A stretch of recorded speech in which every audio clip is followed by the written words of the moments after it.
Di bagian 1, kita lihat bahwa butuh iman yang sangat besar bagi siswa Alkitab untuk bebas dari kegelapan praktek agama palsu selama berabad-abad. Tapi, masih ada tantangan lain. Yesus menyuruh para pengikutnya untuk membuat orang-orang dari segala bangsa menjadi murid. Maka, pekerjaan besar terbentang di hadapan siswa-siswa Alkitab, dan waktunya terbatas. Akan ada banyak penentang. Pemahaman Alkitab mereka akan terus bertumbuh, dan iman mereka akan dimurnikan. Di bagian 2 ini, kita akan saksikan bagaimana siswa-siswa Alkitab mengalami apa artinya membiarkan terang bersinar.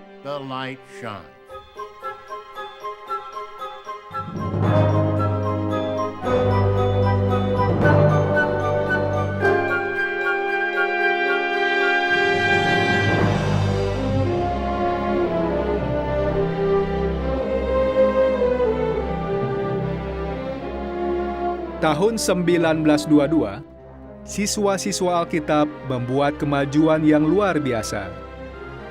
Kelompok yang kecil ini telah menyuarakan tekad untuk mengumumkan raja dan kerajaannya sampai ke ujung bumi. Untuk menyebarkan kabar baik ini, mereka menggunakan metode utama dalam firman Allah dari rumah ke rumah. Saya ingat ibu dan ayah menceritakan bagaimana pekerjaan kesaksian sangat ditekankan kala itu, tentang perlunya mengunjungi orang di rumah mereka. Itu cara terbaik untuk menemui orang. Beberapa saudara memahaminya, tetapi sebagian besar tidak.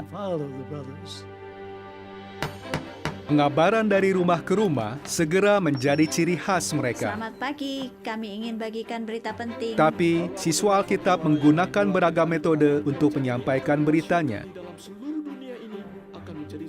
Misalnya, 2 tahun setelah dimulainya siaran radio komersial, J.F. Rutherford mulai menyampaikan ceramah radionya. Which says, "The love of money is the root of all evil. The evil is not in the material wealth itself." Tahun 1922, siswa-siswa Alkitab membangun stasiun radio sendiri, WBBR, stasiun radio nirlaba pertama di New York City. Ini cara yang sangat bagus untuk menjangkau banyak orang. Di antara kita, ada beberapa saudara kawakan yang pertama kali mendengar berita kerajaan lewat WBBR. Tahun 1930-an, siswa-siswa Alkitab menggunakan lebih dari 400 stasiun untuk menyiarkan berita mereka di 6 benua. Alat lain adalah mobil suara. Ini adalah truk yang diperlengkapi mesin rekaman dan aki tambahan. Kami biasa mengemudikan mobil suara ke pinggiran desa, lalu memutar rekaman musik. Lalu, melalui mikrofon, kami umumkan bahwa kami akan memutar ceramah Alkitab tentang topik ini atau itu. Saya pertama kali mendengar kebenaran dari mobil suara. Suatu minggu siang, usai makan, saya dan mertua berjalan-jalan di sisi bukit. Tiba-tiba, saya dengar suara orang berkhotbah. Akhirnya, saya melihatnya di sisi seberang kota, dan saya berkata dalam hati, cerdik sekali, mereka bisa mengabar ke seisi kota. Setelah itu, ada metode lain lagi, fonograf portable. Kami buka tutupnya, tekan tuasnya, letakkan jarumnya, dan saudara Rutherford pun mulai bicara. It is often said that religion is a snare and a racket. And why? Religion had its origin with Satan, who employed religion to reproach Jehovah the Almighty God. Ya, kalau kami tidak diusir dari serambi rumah, mereka bisa dengar beritanya 4,5 menit. Bu, ada yang mau saya perdengarkan. Belakangan, dikembangkan lebih banyak metode lagi untuk mengumumkan kerajaan. Plakat dan barisan informasi. Dari semua fase pekerjaan, menurut saya inilah yang paling menyenangkan. Saya suka sekali. Rasanya seperti dalam pasukan besar. Ada banyak orang di depan dan di belakang. Luar biasa. Saya selalu senang ikut dalam barisan itu. Apapun metodenya, orang Kristen ini bertekad mengumumkan nama dan maksud tujuan Allah ke sebanyak mungkin orang. Selama 50 tahun, kelompok penginjil ini hanya menyebut dirinya siswa-siswa Alkitab. Tapi, seraya pemahaman Alkitab mereka bertambah, tampaknya perlu nama lain yang lebih tepat.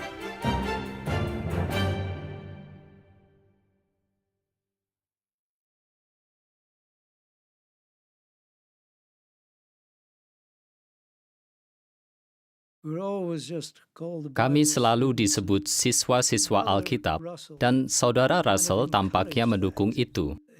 Menurutnya, kita tidak mau dikenal dengan nama yang khusus selain siswa-siswa Alkitab, dan saya hargai sudut pandangnya.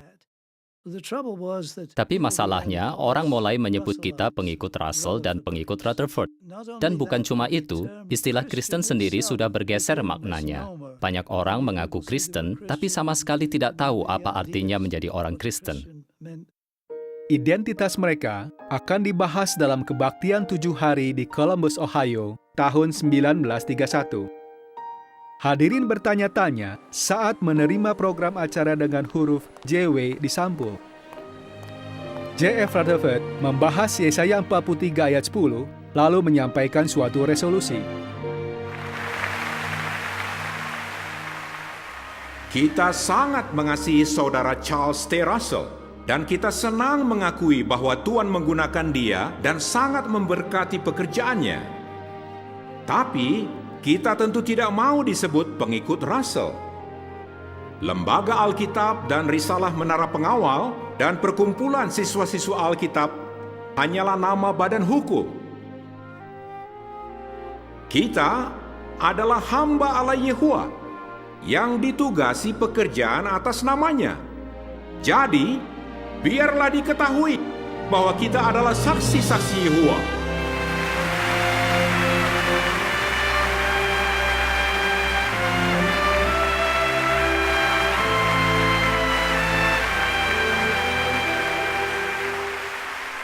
Edisi awal Zion's Watchtower menyingkapkan bahwa siswa-siswa Alkitab telah mengenal nama Allah. Tapi sekarang, nama baru mereka akan mengingatkan orang Kristen ini bahwa pengetahuan mendatangkan tanggung jawab untuk memberikan kesaksian. Ini nama yang cocok, tapi ini bukan sekadar label. Kita mewakili Allah yang Maha Tinggi Yehuwa. Jadi kita harus mengabar dan tingkah laku kita harus membuktikan bahwa kita menyembah Allah yang sejati ini. Jadi saat itu, kita bukan lagi sekadar sekelompok orang yang berkumpul karena sama-sama ingin belajar Alkitab. Tapi, kita punya identitas berdasarkan Alkitab yang dapat kita sandang dengan bangga. Sebagian besar yang tergabung dengan saksi-saksi Yehova sebelum 1930-an mendambakan kehidupan surgawi. Namun, drama foto penciptaan juga menarik perhatian pada ajaran Alkitab tentang bumi Firdaus. Apa pengaruh ajaran tersebut? Di kebaktian yang bersejarah tahun 1935, Rutherford menjelaskan bahwa perhimpunan besar di penyingkapan pasal 7 adalah golongan di bumi dengan harapan di bumi. Pemahaman ini memberikan makna baru untuk pekerjaan pengabaran. Pemahaman akan adanya kumpulan besar dari segala bangsa dan bahasa mendatangkan tanggung jawab yang sangat besar atas saudara-saudara. Fokusnya bukan lagi hanya mengumpulkan kaum sisa terurap, tapi tiba-tiba ada tugas besar untuk menyampaikan beritanya ke orang lain yang akan bergabung dan membantu kita mengabar. Saksi Yehova akan terus mencari cara baru agar terang itu bersinar.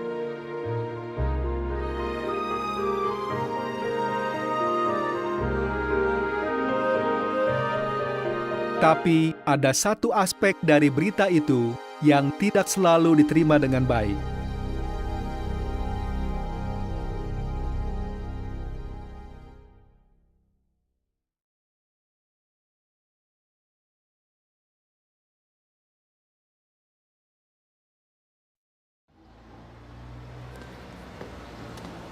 Saksi-saksi Yehua memberitakan bahwa solusi problem dunia adalah pemerintahan Allah. Sedangkan gereja berulang kali menyuarakan dukungan bagi pemerintahan manusia.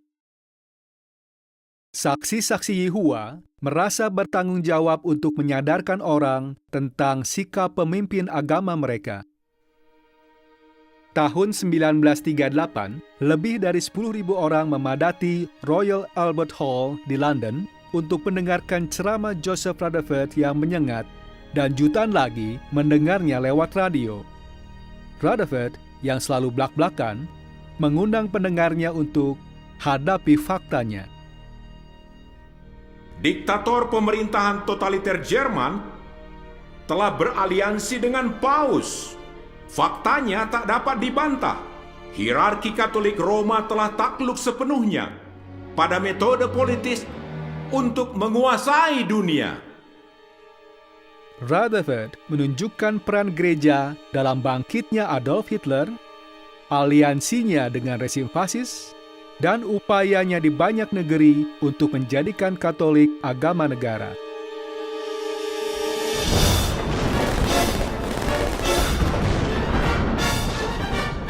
Saat Perang Dunia Kedua meletus tahun 1939, hampir setiap agama yang terorganisasi mengirim anggotanya ke pertempuran.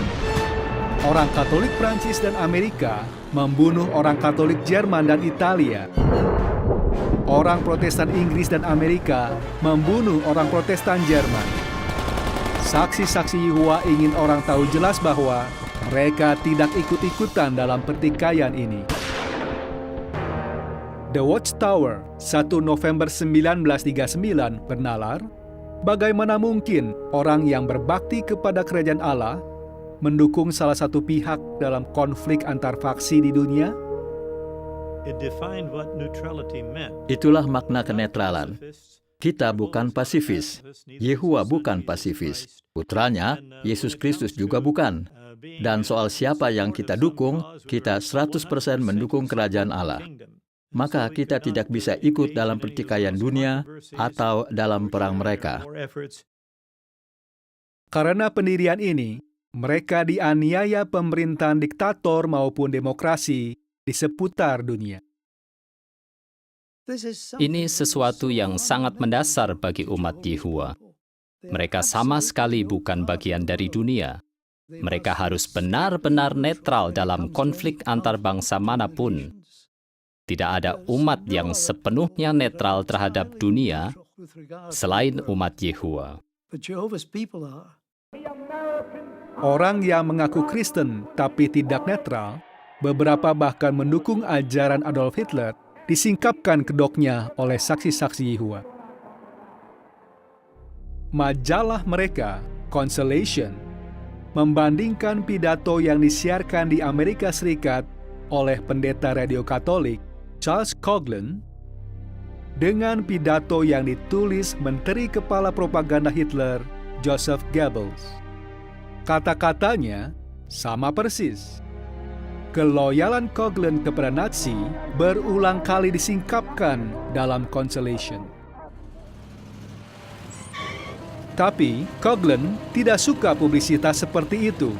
Para pendukungnya menyerbu Madison Square Garden di New York dan berteriak-teriak selama pidato Rutherford yang berjudul Pemerintah dan Perdamaian.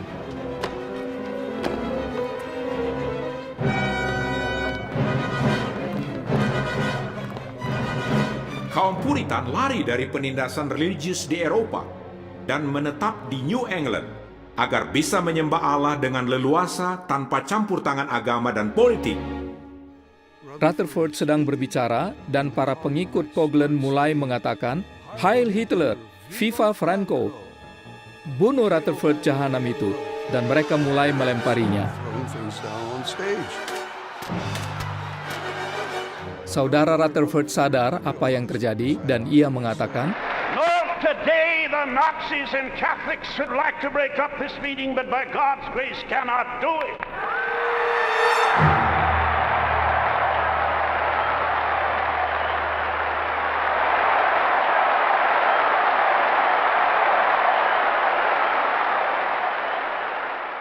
jika Coughlin berniat menakut-nakuti saksi-saksi Yehova, dia gagal total.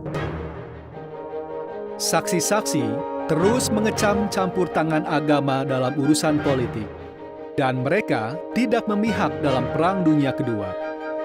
Tak lama lagi, mereka akan memberitakan dengan berani nubuat Alkitab yang menunjukkan akhir dari perang itu.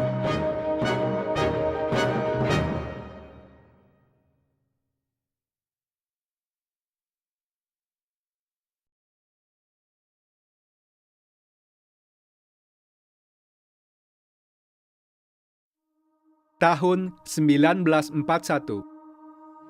Setelah mengawasi pekerjaan selama 25 tahun yang bersejarah, J.F. Rutherford sakit parah dan akan tampil di hadapan umum untuk terakhir kalinya. Tanggal 8 Januari 1942, Joseph Rutherford meninggal. Kala itu, 51 negara telah melarang saksi-saksi Yehova. Perang Dunia Kedua sedang berkecamuk. Ada yang berpikir bahwa ini akan langsung mengarah ke Armageddon.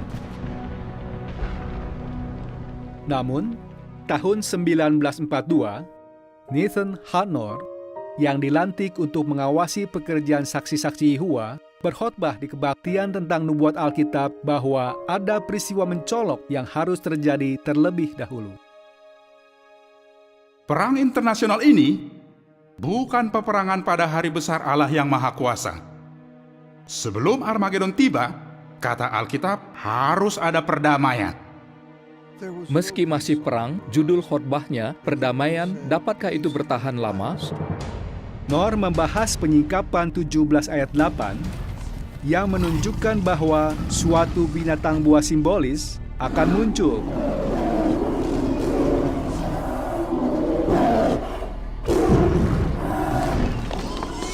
Lenyap, lalu hidup kembali. Nor kemudian menarik perhatian para pendengarnya pada Liga Bangsa-Bangsa yang sudah tidak berfungsi.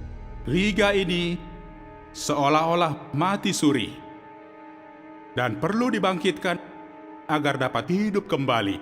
Liga ini masuk ke jurang ketidakaktifan dan ketidakefektifan. Liga ini tidak ada. Apakah liga ini akan tetap dalam jurang? Sekali lagi firman Allah menjawab, persekutuan bangsa-bangsa dunia akan muncul lagi. Persekutuan itu memang muncul lagi 3 tahun kemudian sebagai Perserikatan Bangsa-Bangsa. Mereka tidak tahu itu akan disebut PBB, tapi mereka tahu itu akan muncul. Itu berarti akan ada masa kedamaian setelah Perang Dunia Kedua. Sepulangnya dari kebaktian itu, kami sebagai perintis sadar bahwa kami harus berupaya mengajar orang-orang, mendidik mereka tentang Alkitab, dan memperkenalkan mereka kepada organisasi. Berkat pemahaman mereka akan nubuat Alkitab, tahun itu juga, 1942, saksi-saksi Yehova menyusun rencana untuk memperluas pekerjaan pengabaran. Kami tidak berpikir, ya kita berhenti saja. Tidak, ada ladang yang terbuka dan ada kesempatan untuk memberikan kesaksian yang besar. Berapa lama? Kami tidak tahu. 1 Petrus 3 ayat 15 mengatakan, Guna mempersiapkan saksi-saksi Yehova untuk kegiatan baru ini, Nor dan stafnya merancang sekolah Alkitab Gilead Menara Pengawal yang melatih rohaniwan sepenuh waktu untuk dinas utusan Injil. Tetapi dengan lemah lembut dan hormat. Mereka juga memulai sekolah pelayanan teokratis yang akan memperlengkapi setiap rohaniwan untuk menyampaikan kepercayaan mereka. Mereka bisa bicara dari hati, juga membaca dan menjelaskan Alkitab, jadi mereka dilatih untuk mewakili Yehova dengan cara yang jauh lebih ampuh. Pendidikan ini tidak sekadar membantu saksi-saksi mengatasi rasa takut berbicara di hadapan umum. Ini menguatkan sidang dan mempersiapkan mereka untuk kesaksian yang berani dalam lingkup yang jauh lebih luas.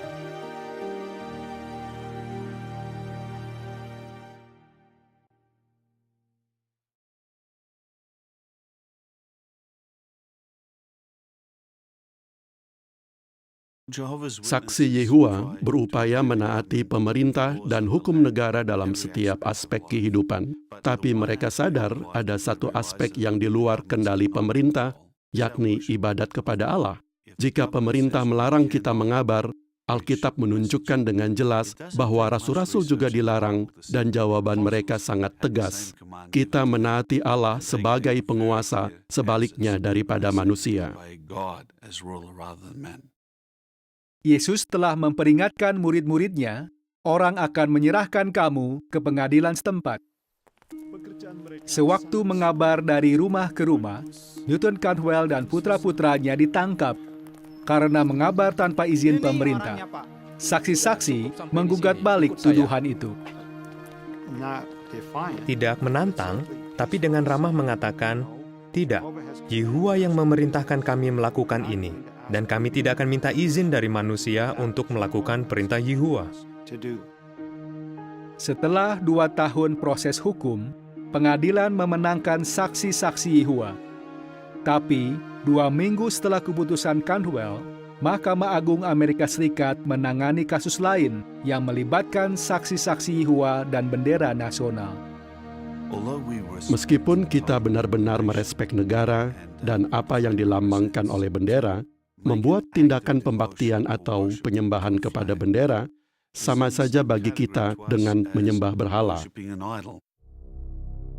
Ribuan anak sekolah saksi dikeluarkan karena tidak salut bendera, termasuk William dan Lillian Gobaytes.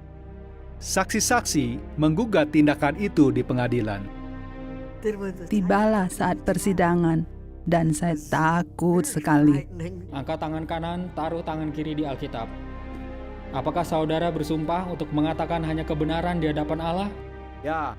Bill dipanggil duluan. Mereka bertanya, "Mengapa kamu tidak salut bendera?" Dan dia buka Keluaran 20. Lalu giliran saya, pertanyaannya sama dan saya jawab. 1 Yohanes 5 ayat 21 dengan jelas berkata, "Anak-anakku, waspadalah terhadap berhala." Meski pengadilan negeri memenangkan saksi-saksi Yehua, sidang ditunda. Dewan Sekolah menggugat balik dan naik banding ke Mahkamah Agung.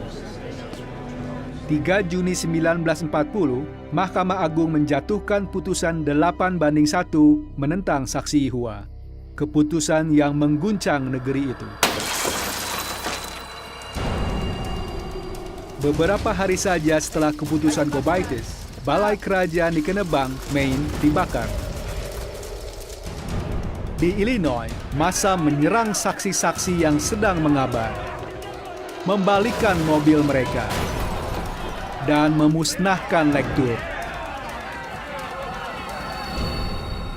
Di Winnsboro, Texas, saksi Oscar Pillars diserang massa yang bertekad memaksanya salut bendera.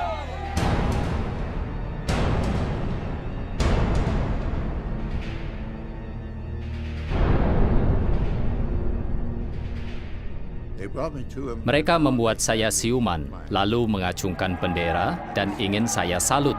Mereka angkat tangan saya, tapi saya turunkan lagi, dan tentu saja mereka jadi marah sekali. Massa memasang tali di pipa dan menjerat Pillars ke atas.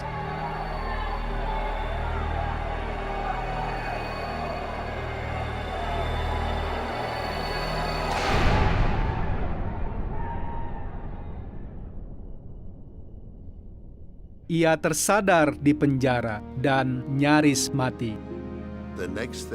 Tahu-tahu sudah ada dokter yang menyadarkan saya. Polisi mengatakan, dan ini membuat saya semakin berani, dia setan paling keras kepala yang pernah kutemui. Saya pun tahu, saya tidak berkompromi.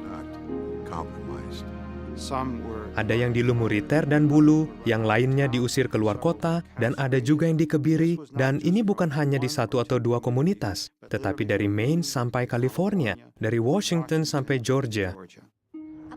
Di Opelika, Alabama, saksi Thelma Jones dan belakangan suaminya, Roscoe, ditangkap dan dengan semena-mena dituduh menjual buku tanpa izin. Mahkamah Agung AS meneguhkan tuduhan itu 5-4.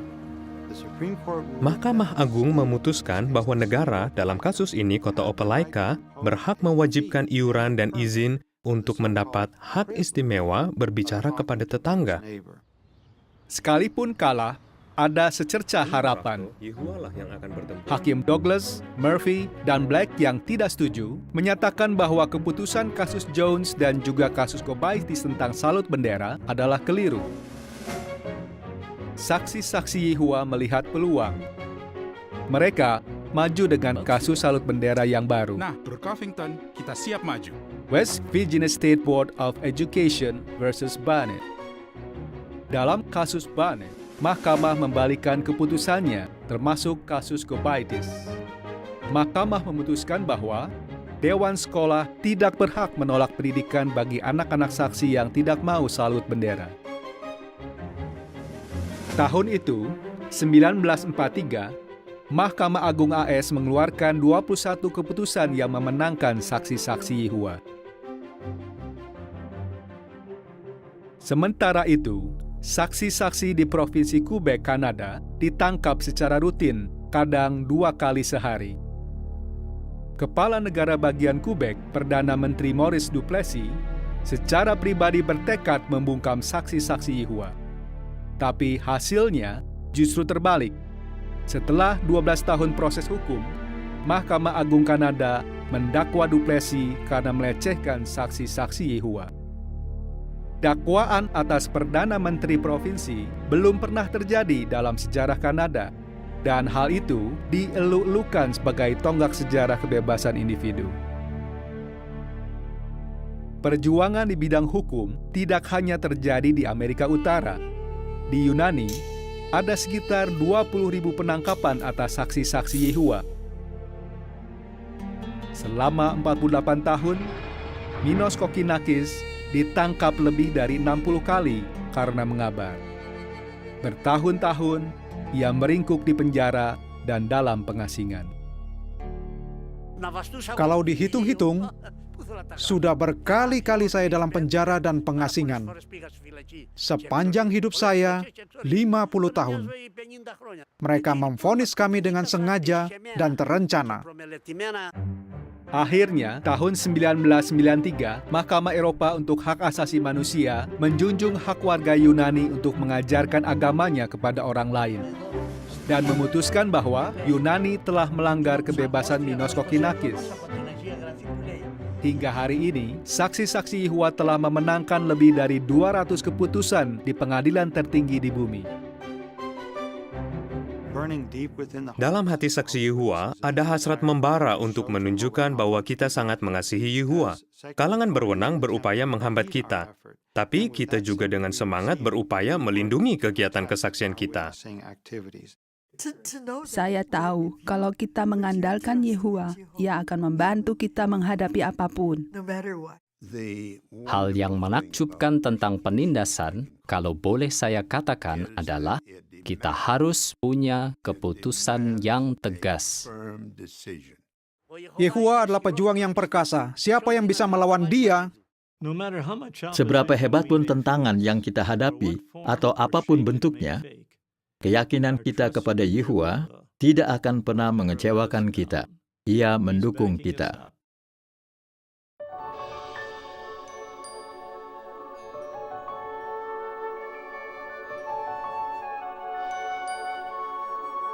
Di tengah perjuangan hukum dan penganiayaan, saksi-saksi Yehua bertumbuh secara luar biasa.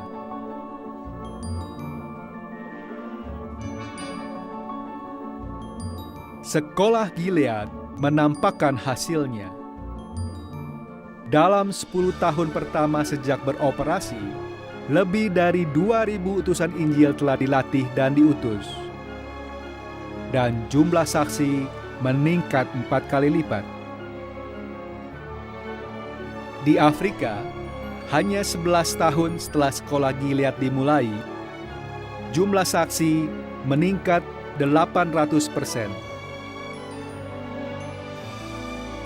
Beritanya menjangkau Asia juga. Sewaktu utusan Injil Gilead tiba di Jepang tahun 1949, hanya ada kurang dari 10 saksi setempat. Tapi tidak sampai 50 tahun kemudian, jumlahnya sudah melebihi 200.000. Jelas sekali, ini bukan hasil upaya manusia, melainkan hasil roh Yehua. Memang ia menggunakan manusia, ia memberkati upaya mereka, tapi Allah lah yang menumbuhkannya. Di seluruh dunia kala itu, saksi-saksi Yehua mengabar di 143 negeri.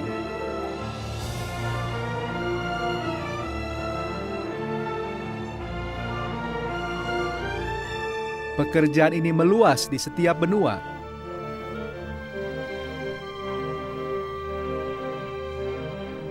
Saksi-saksi bertumbuh tidak hanya dalam jumlah, tapi juga dalam pemahaman.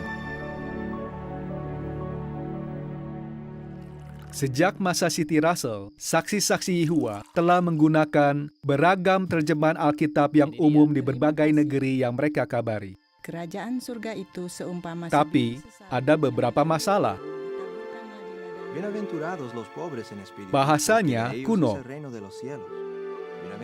Ada ayat palsu yang ditambahkan, dan banyak penerjemah mengganti nama Allah, Yehua, dengan gelar seperti Tuhan atau Allah.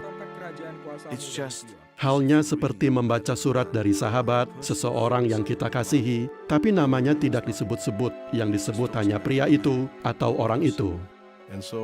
Jadi dibutuhkan terjemahan yang menyebutkan nama Yehua di semua ayat yang memang memuat nama itu dalam teks aslinya. Tahun 1946, saksi-saksi Yehua mulai menggarap terjemahan Alkitab yang baru. Papirus Mesir, gulungan Laut Mati, dan berbagai temuan arkeologis terkini memungkinkan nama Allah dipulihkan sepenuhnya.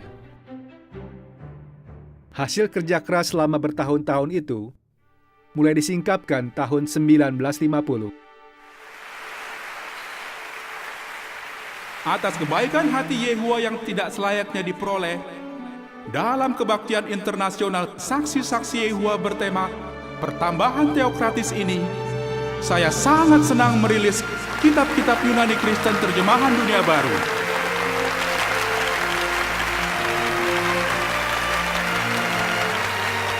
Terjemahan dunia baru adalah Alkitab pertama yang konsisten menerjemahkan nama ilahi dari Matius hingga penyingkapan 237 kali. Mengembalikan nama Allah yang sebelumnya telah dihilangkan menuai banyak kritikan. Tapi itu tidak boleh dilakukan, kata seorang kritikus. Panitia ini dalam kata pengantarnya sebanyak 29 halaman memperlihatkan bagaimana itu bisa dilakukan secara sah dan mereka berhasil.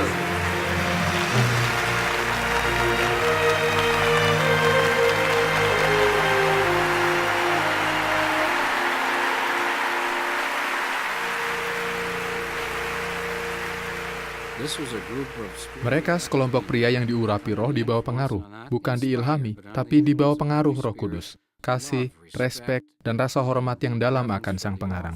Dan mereka memberi kita terjemahan ini. Jadi, sewaktu mempelajarinya, saudara meresapi pikiran Allah. Setelah Perang Dunia Kedua, bangsa-bangsa mulai pulih secara ekonomi, tapi tidak secara rohani atau moral. Saksi-saksi Yehua mengambil langkah untuk memastikan bahwa tingkah laku mereka selaras dengan standar Alkitab. Sejak 1945, saksi-saksi Yehua telah menjunjung perintah Alkitab untuk menjauhkan diri dari darah. Tahun 1950-an, meski banyak orang semakin menoleransi seks di luar perkawinan, saksi-saksi Yehua menganggap tingkah laku seperti itu harus dijauhi. Saat itu ditandaskan bahwa seseorang tidak memenuhi syarat untuk mengemban tanggung jawab di sidang jika ia tidak punya kedudukan yang bersih di hadapan Allah. Nah, saya ingat ada saudara yang berkata, itu tidak mungkin berhasil, nanti tidak ada cukup banyak pengawas di sidang. Tapi saudara Nor dan rekan-rekan lain yang mengemban tanggung jawab bertekad mempertahankan standar Alkitab apapun konsekuensinya. Sejak 1952, saksi-saksi Yehua telah berpaut pada ajaran Alkitab bahwa mereka yang mempraktekkan hal-hal yang dikutuk Allah harus dipecat. Lalu, tahun 1973, meski banyak yang menganggap merokok adalah pilihan pribadi, saksi-saksi Yehua dengan tegas menolaknya karena menganggapnya bentuk penyalahgunaan narkoba. Mereka siap menjunjung standar Alkitab ini, sekalipun mendapat banyak kritikan. Memang kita bisa melonggarkan standar dan mungkin menarik lebih banyak orang, tapi Yehua tidak pernah mengutamakan jumlah.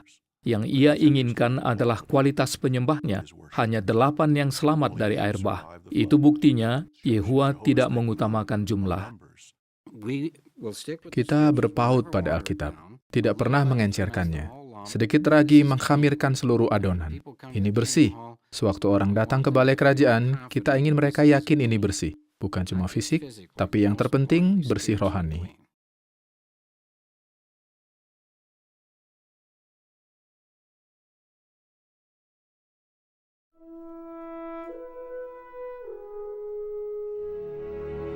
Selama bertahun-tahun, urusan pengorganisasian sebagian besar ditangani Presiden Lembaga Alkitab dan Risalah Pengawal Pennsylvania. Tapi, tahun 1970-an, upaya terpadu dikerahkan untuk lebih menyelaraskan organisasi dengan pola di Alkitab. Jika tidak ada yang jadi nomor 1 di antara rasul-rasul pada abad pertama, mengapa harus ada yang jadi nomor 1 sekarang? Pola abad pertama adalah pengarahan organisasi secara kolektif. Pengarahan kolektif ini diberikan oleh sekelompok pria yang melayani sebagai badan pimpinan saksi-saksi Yehua. Ada hikmat jika penasihat banyak. Sewaktu kami semua melihatnya dan sepakat, kami sangat yakin bahwa inilah pengarahan dari Yehua. Kami tidak dapat melakukannya jika sendirian. Penyesuaian ini memungkinkan saksi-saksi Yehua melakukan pekerjaan mereka dengan lebih efektif. Mereka membangun rumah ibadat lebih cepat daripada sebelumnya.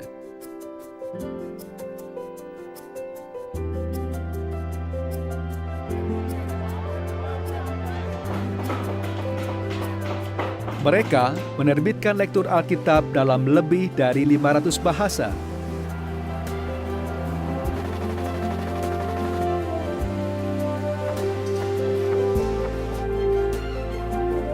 Dalam bentuk tercetak atau elektronik.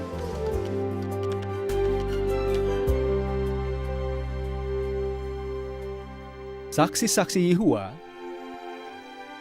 yakin bahwa sistem ini sudah jauh memasuki hari-hari terakhir. Dan badan pimpinan ingin agar sebanyak mungkin orang memperoleh pengetahuan akan Allah.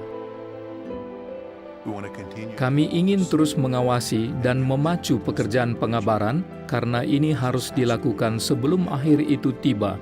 Markus 13 ayat 10, di semua bangsa, kabar baik harus diberitakan dahulu. Kami sangat membutuhkan bantuan saudara untuk keluar dan mengabar serta mengajarkan kabar baik kerajaan dan melakukannya dengan perasaan mendesak karena ini memang sangat mendesak. Kata Yesus, kita bisa lebih yakin akan penggenapan Alkitab daripada terbitnya matahari. Dengan iman seperti itu, kita bisa bekerja dan mengerahkan diri. Mustahil manusia bisa melakukan apa yang dicapai Yehua. Kita harus sepenuhnya menghormati Dia atas semua terang yang tersingkap. Kita juga sadar ada pekerjaan untuk dirampungkan. Fokus utama kami adalah membantu saudara-saudari berfokus pada kehendak Yehua bagi kita sekarang, karena akhir itu begitu dekat, dan sepenuhnya mendukung saudara-saudari seraya mereka terus menunjukkan kasih akan Yehua dengan mengabar di seluruh bumi. Yang saya lihat dalam sejarah modern saksi-saksi Yehua adalah, inilah orang-orang yang lapar akan kebenaran, yang rendah hati, dan ingin melakukan kehendak Yehua. Mereka sangat mengasihi Allah dan ingin melihat nama Yehua disucikan hingga ke ujung bumi. Kelompok yang awalnya hanya segelintir siswa-siswa Alkitab yang tulus telah bertumbuh menjadi jutaan penginjil di seluruh dunia.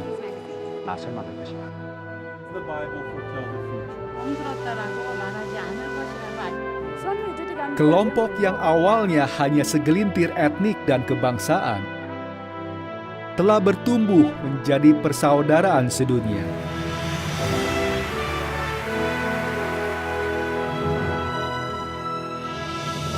Dipersatukan dalam ibadat kepada satu-satunya Allah yang benar, Yehuwa.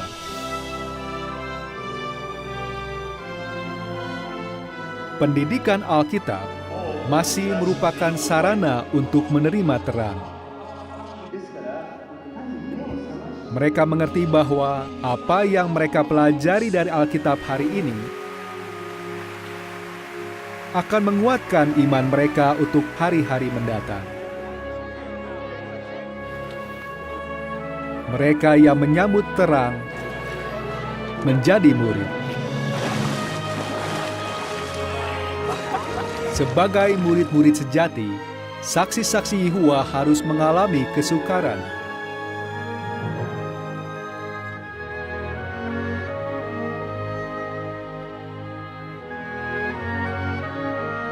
Tapi tidak ada kesukaran yang bisa mengurangi sukacita mereka.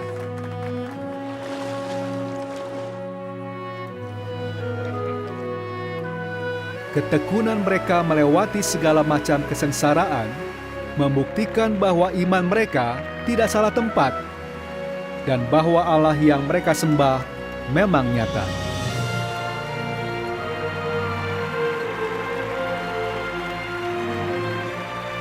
Maka dengan iman yang hidup dan hati yang bersukacita, saksi-saksi Yehuwa akan terus membiarkan terang bersinar.